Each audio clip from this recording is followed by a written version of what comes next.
you'll hear a number of different extracts. At the start of each extract, you'll hear this sound. You'll have time to read the questions before you hear each extract. And you'll hear each extract once only. Complete your answers as you listen. At the end of the test, you'll have 2 minutes to check your answers. Part A. In this part of the test, you'll hear 2 different extracts. In each extract, a health professional is talking to a patient.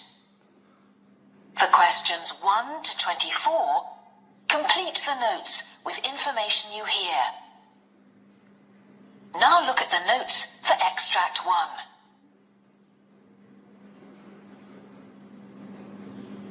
Extract 1. Questions 1 to 12. You hear a knee specialist talking to a new patient called Jason Riley. For questions 1 to 12, complete the notes with a word or short phrase. You now have 30 seconds to look at the notes.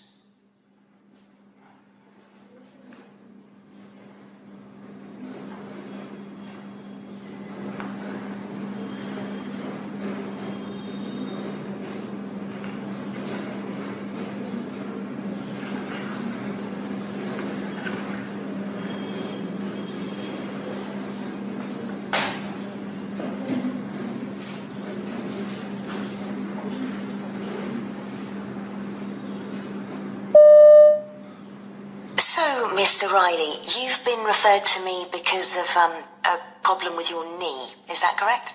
Yes, it's my right knee. It's very painful. Okay.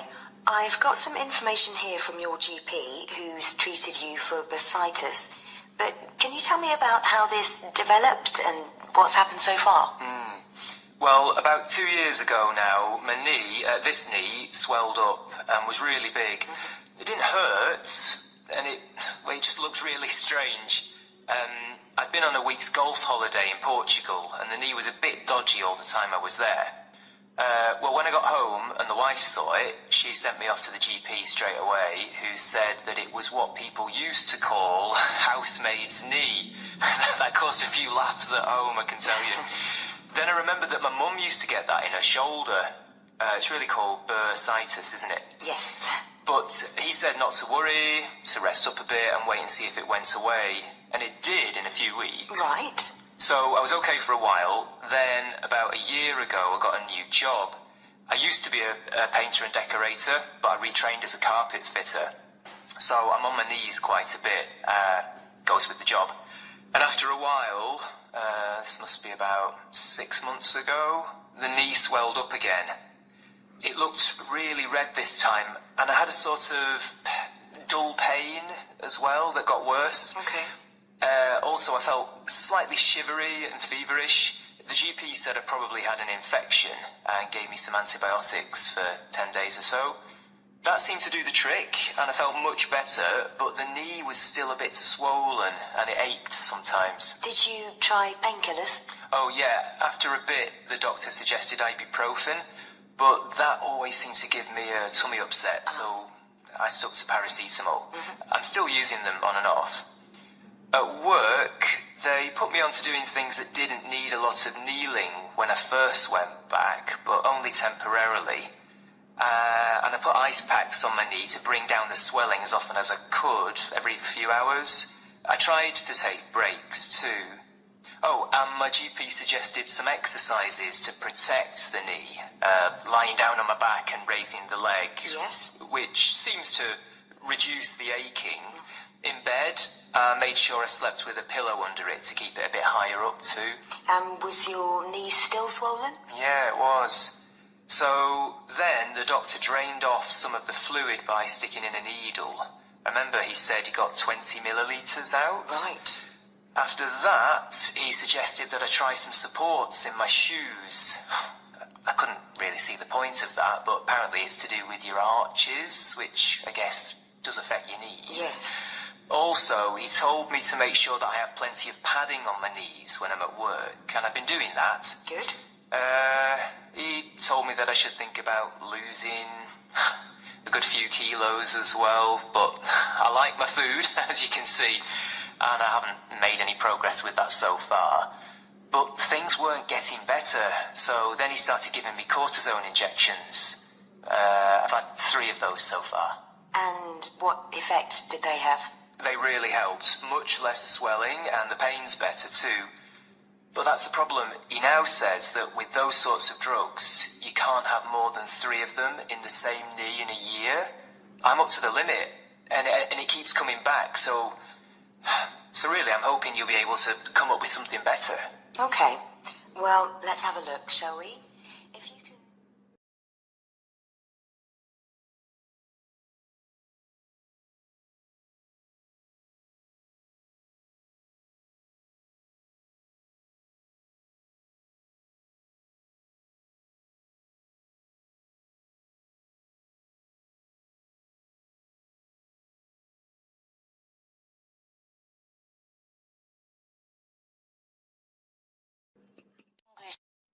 Questions 13 to 24. You hear a neurologist talking to a new patient called Sylvia Gunn. For questions 13 to 24, complete the notes with a word or short phrase. You now have 30 seconds to look at the notes.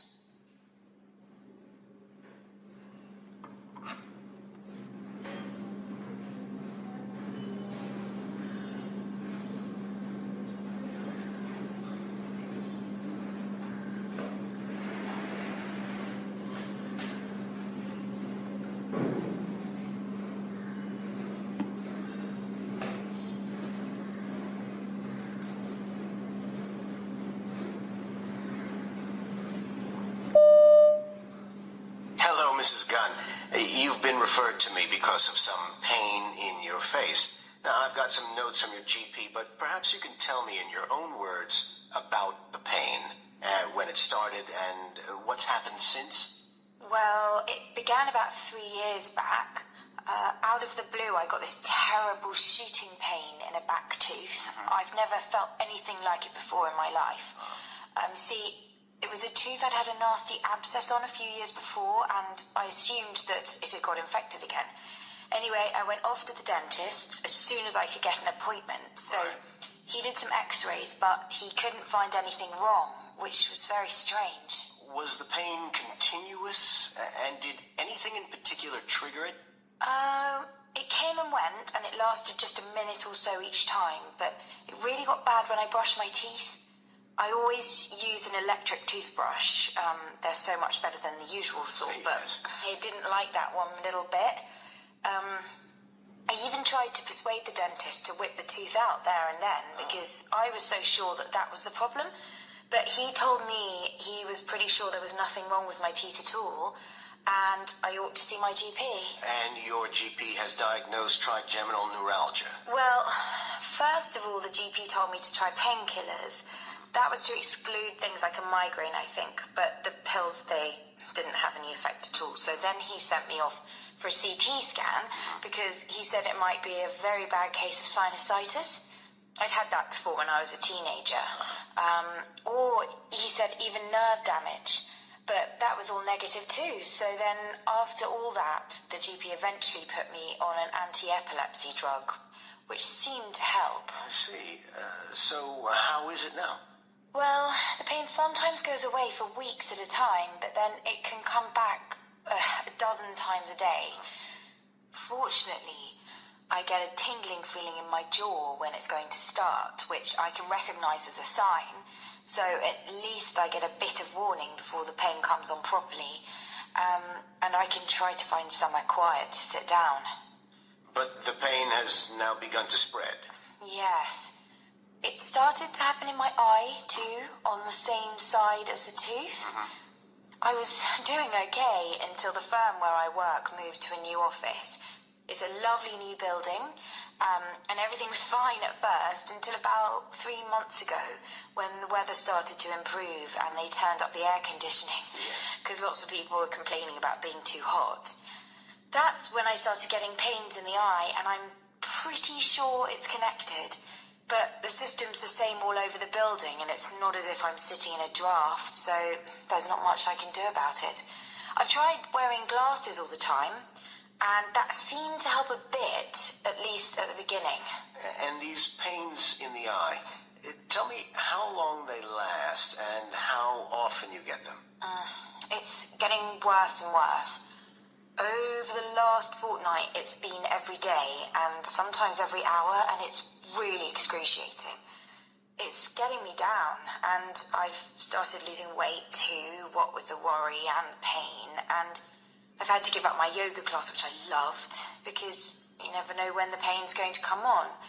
And, well, that's making me feel very isolated. I really hope you can do something more for me, Doctor.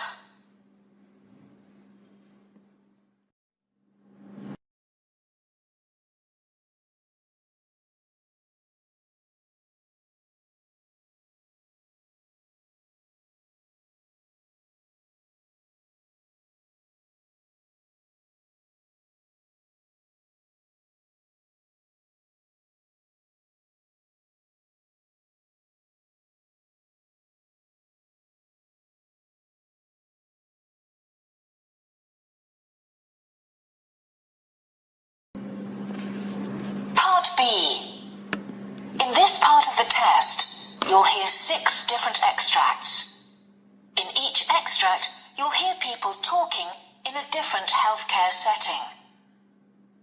For questions 25 to 30, choose the answer A, B or C, which fits best, according to what you hear.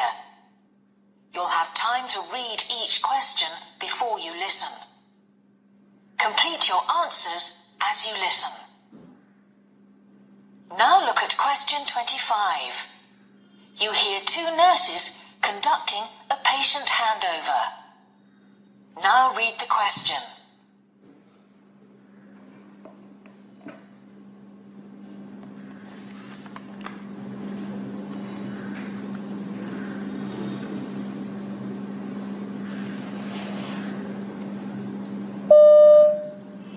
Mrs. Garner's a 73-year-old who came in because of an exacerbation of COPD. This is day 3. Today she's down for a repeat chest x-ray, and that's all booked in, and her leg dressings need to be done. She has bilateral ulcers. Oh, and you'd better chase up the report on her sputum sample. We should have had that back by now. Okay. There's a history of ischemic heart disease and type 2 diabetes, peripheral vascular disease and peripheral neuropathy. She's been treated with IV antibiotics, steroids and nebulizers. She's mobile with a walking frame but gets breathless. She's down as high risk for falls. Sure. I'll continue to monitor her fluid intake and check that she sticks to the diabetic diet. Great.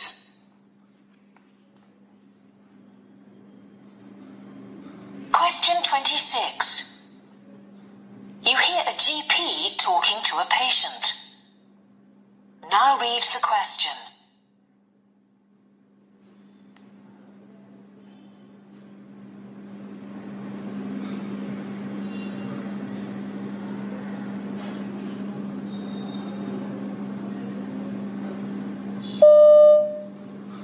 So, shall we have a look at your blood test result? So, what we're testing for is the level of hemoglobin in your blood. And just to show you, the normal range for women is between 11.5 and 16 grams per deciliter. Oh, yes. And this is your level of hemoglobin. It's 8.7. Oh, I see. And what this tells us is that you're suffering from iron deficiency anemia. Oh, yes. I thought that might be the case. That would account for the lack of energy and the, lethargy. I think that's what you called it last time. So, perhaps I need to look at my diet, increase my iron intake? Well, what I'd like you to consider is taking a course of iron tablets. This can be a really effective treatment for the condition, and what it does is it supplements the amount of iron you're getting in your diet. So, does that mean I can go on eating normally? Not necessarily. I think we'd better run through what that phrase means in your case before I answer that question. Okay.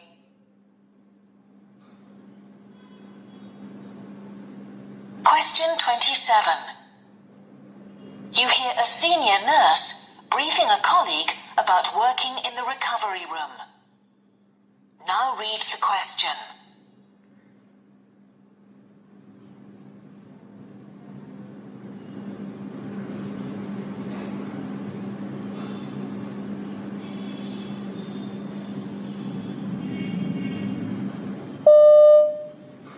Okay, so this is the recovery room where you'll be working. Patients come here directly from theatre. It's their first stage recovery before going back to the ward. Here we have a monitor, and on that you can see all the patient's vital signs from theatre, okay? Right. So you check that it's on and functioning, attach the BP cuff and pulse oximeter, and you're ready to make your assessment. The system then prompts you in terms of what to do next with the patient. So, do they get extubated in theatre? It depends. Mostly they do, and that's ideal. But sometimes it happens outside. If they come out with an ET tube in place, then it's probably because the doctors want to keep it there during recovery. But if it's a laryngeal mask, then the anaesthetist will see to that. We just have to ensure that the patient's kept stable.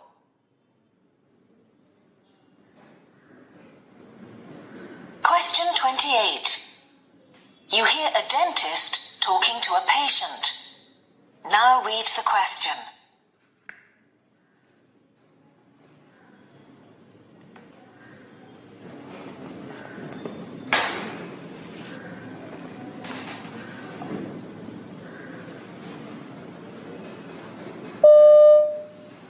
Okay, so today I'm going to prepare the tooth for the fitting of the crown, then take an impression. Oh, really? I thought I was having the tooth filled. Have I got the wrong end of the stick then? Okay, well, if you remember, last time you were here, we discussed the various options for the tooth because there's already a big filling in it that's fractured. Yeah, and I thought you said you'd be replacing the metal filling with a tooth-coloured filling made out of some sort of composite material. Oh, yes, I see. Actually, what we discussed was either a new metal filling, which may or may not stand the test of time because there's going to be a lot of stress on what's left of that tooth, or go for a tooth-coloured crown instead, which would be more robust. And is that what you quoted for in terms of the price? Oh, yes. Okay, let's go for it then.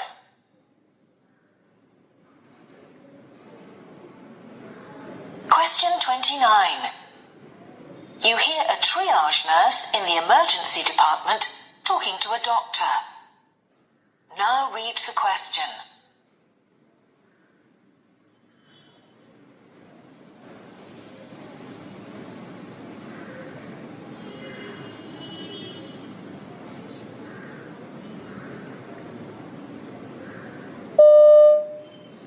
Excuse me, Doctor.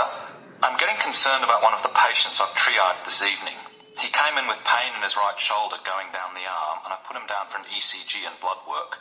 But he's now saying he feels feverish, and he's asking me how long it's going to be before you can see him. I see. How long's he been waiting? Around half an hour.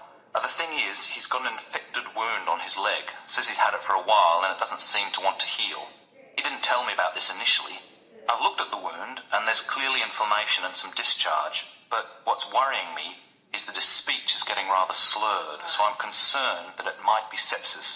I think we should move him up the list. Okay. Thanks for flagging this up. I'll take a look at him straight away.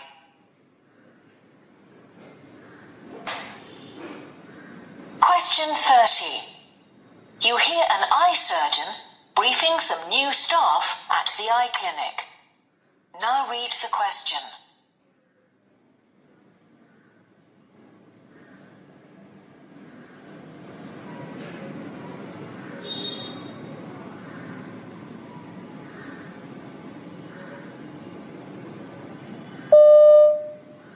One of the biggest challenges for us can be deciding what's normal and what isn't. Looking at the back of people's eyes, as we do all day, what strikes you is the enormous variety of shapes and sizes you see there. The optic nerve may be oval, it may be round, or it can be irregular in shape, and all of that can be perfectly normal. So we get lots of referrals, particularly of children, where an optometrist observed something a bit funny at the back of the eye and they want us to check it out. Well, that's fine. If they err on the side of caution, that's better than missing things. And from our point of view, it's all worthwhile. After all, it's only by looking at a great many healthy eyes that you learn to diagnose the problems that we need to deal with.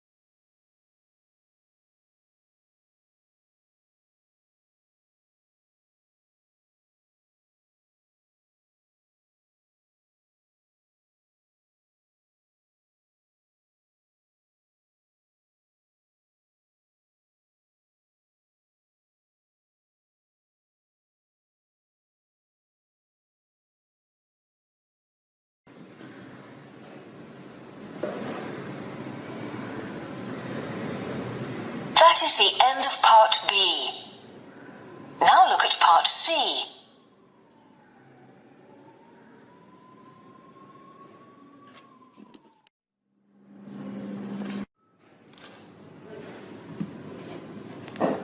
Part C.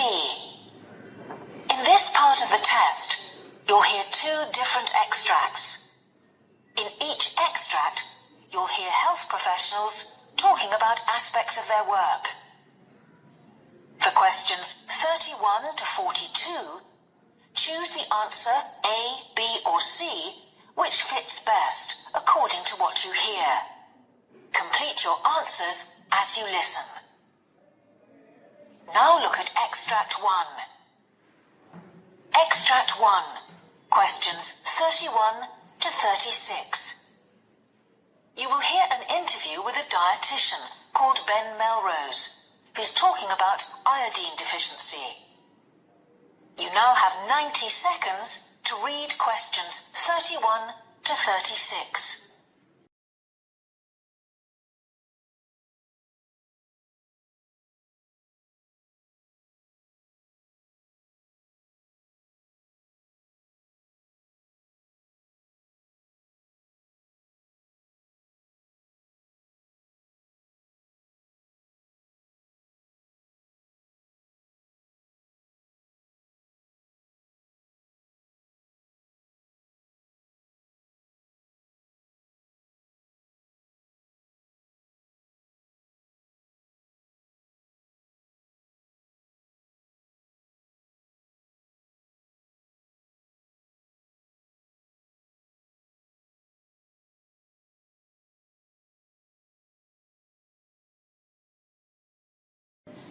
My guest today is a dietitian called Ben Melrose, and today we're going to be talking about iodine deficiency and some of the medical consequences of that. Ben, iodine is a trace element that's found in many foods. Why do some people not get enough? Well, in some parts of the world, this is an endemic problem. And it's not a question of dietary choice. We get iodine from various sources, like there's iodine in eggs and dairy foods. But by far the biggest source is the ocean. Fish that live in salt water and plants that grow in that environment are our main source of iodine. So we see relatively few cases of deficiency in Europe, for example, because such foods are plentiful there. But elsewhere, typically in the middle of large continents, it's a different story. There, people simply don't have access to sources of natural iodine. Obviously, poorer people in those regions are most likely to suffer deficiencies, but everyone's affected to some degree. And the consequences of iodine deficiency can be quite serious, I imagine. Yes, classic symptoms are things like muscular weakness, not being able to focus on the task in hand, and also a tendency to feel cold, even in hot weather. But the most widely reported symptom is actually a feeling of constant tiredness. Oh. Of course, there are tests that can determine the level of iodine in the body, and 150 micrograms is regarded as the minimum daily intake needed to avoid symptoms. And there are related conditions. A typical one is an enlarged thyroid, what's often called a goiter. So you've worked in South America then, where I think it's quite common to see patients with a goiter. That's right. The case of one of my own patients illustrates this very well. Let's call her Mirabelle. Mirabelle's a middle-aged woman whose home is high up in the Andes Mountains. She lived in Europe for a number of years, where she enjoyed a varied diet and good health. When she and her husband went back to their native country, however, they returned to a remote region and tended to revert to the local cuisine, which is lacking in iodine. As they hadn't suffered any of the symptoms of iodine deficiency before they left for Europe, they didn't feel any particular need to worry about their diet now. But I believe she developed a goiter. Well, what happened was she started to have problems sleeping. She'd wake up in the middle of the night with discomfort in her legs, and then she started to get a sore throat. At first she assumed it was flu, but the symptoms persisted. Then one day she noticed a slight swelling on her neck. At first she couldn't believe it. The family were eating lots of river fish and fruit, so a diet that was healthy enough in many ways, but crucially lacking in iodine. Knowing this, she'd been taking multivitamins since her return, so was initially skeptical until a test confirmed that this was the cause. So were you able to help Mirabelle? I was able to work out a diet for Mirabelle that made the most of the natural sources of iodine that were available to her. I also encouraged her to eat Brazil nuts. These are a good source of selenium, which actually helps the body to absorb the traces of iodine which are present in other foods. Oh. I also advised her to steer clear of certain processed foods, like bread made with flour improver, because these actually impede the body's ability to absorb iodine. I left it up to her whether or not she continued with the multivitamins. So what conclusions do you draw from Mirabelle's case? What it made me think was that millions of people on this planet must be existing on the brink of iodine deficiency, and that's a cause for concern. Like Mirabelle, when you're young, the body can cope, but this takes its toll with time. Another thought I had was, did Mirabelle become more susceptible to the effects of iodine deficiency as a result of the iodine-rich diet she'd enjoyed in Europe? I couldn't say, but that certainly seems to warrant further study.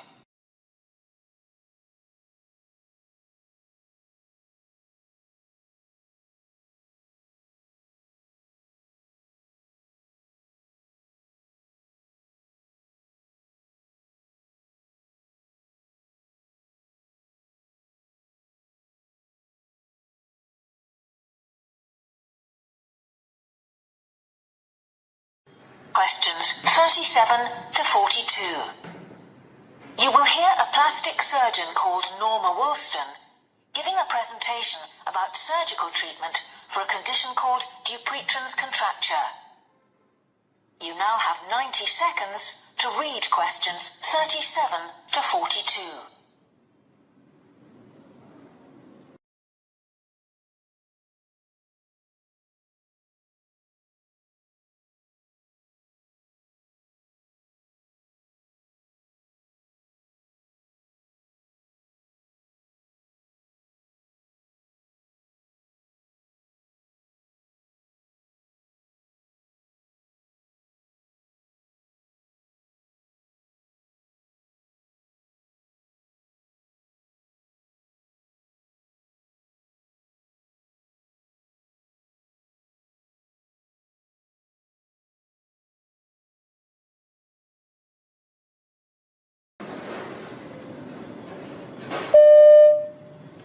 My name's Norma Woolston, and I'm talking today about surgery for a condition called Dupuytren's contracture, with a particular reference to a case I treated recently. Dupuytren was first described by a French physician of that name in 1834. It's a condition in which one finger becomes increasingly bent in a flexed position. The first sign is a formation of small hard nodules in the palm of the hand, but early diagnosis is relatively unusual because there is no associated discomfort. In its early stages, the condition may respond to steroid injections and physical therapy, but this doesn't necessarily halt its progression. The affected finger often becomes increasingly bent and can no longer be straightened. But patients tend to present with the condition only when manual dexterity is compromised, by which time surgical intervention is indicated. My patient, let's call him Eric, presented with quite an advanced case of Dupuytren's affecting the little finger of his right hand, a relatively common site for the condition. Although a physical examination revealed that he was also developing the first signs in the thumb on the same hand. Eric was then a 61-year-old office worker who used a keyboard regularly. There isn't very much published so far on the causes of the condition or what might exacerbate the symptoms, but the digital age doesn't appear to have resulted in an exponential rise in the number of cases reported. Eric was finding the condition inconvenient and uncomfortable rather than painful. It was becoming tricky shaking hands with people, and holding a pencil was becoming a challenge. Eric didn't recall any family history of Dupuytren's. That's not unusual, but doesn't in itself mean that there was none. Indeed, we know that the condition is often present across the generations of one family. But because patients don't typically develop symptoms until late middle age or later, it often goes undiagnosed or doesn't develop to the point where it requires treatment. Indeed, mild symptoms are often attributed to mild arthritis or the general effects of aging and wear and tear. Nor did Eric report any of the other associated risk factors, such as smoking, diabetes, or low body mass index. It's worth noting, however, that he was of classic Northern European appearance, tall and fair-skinned, and Dupuytren's is known to be much more common amongst Northern Europeans than in other populations. In Eric's case, the condition had progressed to the point where surgery was indicated. It was clear to me that what was required was a fasciotomy to straighten the finger. Eric had some misgivings about this, as he'd heard about less invasive treatment options. But I explained to him that, taking into account the extent of development of the diseased tissue and the specific site, this was the only option, and he agreed to go ahead with the procedure. Fortunately, Eric was generally in good health, was taking no medications for other conditions, and had no concerns or negative history relating to general anaesthetic. This was much the preferred option because, although the surgery isn't lengthy, usually between 30 and 40 minutes, it does call for a complete immobilization of the hand. After the procedure, Eric was using a sling and pillows at night to hold the wound site high up and so prevent a build-up of fluids. I'd explained that wearing a sling when out and about also provides a degree of general protection. It's a remarkably effective way of signalling to other people to keep their distance, as the hand is very sensitive to knocks. But actually, he'd taken plenty of time off work, so this hadn't been a problem for him. Indeed, when I saw Eric at the follow-up appointment, the wound was healing well. His note showed, however, that the sutures hadn't all fully dissolved after surgery, and that this had been a source of discomfort. Worried that perhaps there was an infection, he'd consulted a nurse, who'd removed them and also taken the opportunity to excise some excess scar tissue, which had formed at the site. I reassured him that this was by no means unusual and wasn't a cause for concern. I was pleased to see that when he returned for the final consultation, Eric's wound had generally healed well. As is the case with many Dupuytren's patients, however, Eric volunteered that, despite my careful explanation at our first consultation about the treatment and recuperation period, he'd entirely underestimated the impact of the surgery on his daily life and how long the disruption would continue. That said, his finger is now much straighter. This treatment for Dupuytren's never completely straightens the finger, nor restores full use, but he'd been aware of that from the outset and had no complaints on that score. So far, apart from the initial indications in his thumb, there is no sign of recurrence, although this is relatively common, especially over time. I reflected, however, that perhaps being very familiar with the condition and having performed this kind of surgery many times, I hadn't made it clear enough to Eric exactly what to expect after the surgery. What Eric's case made me realise is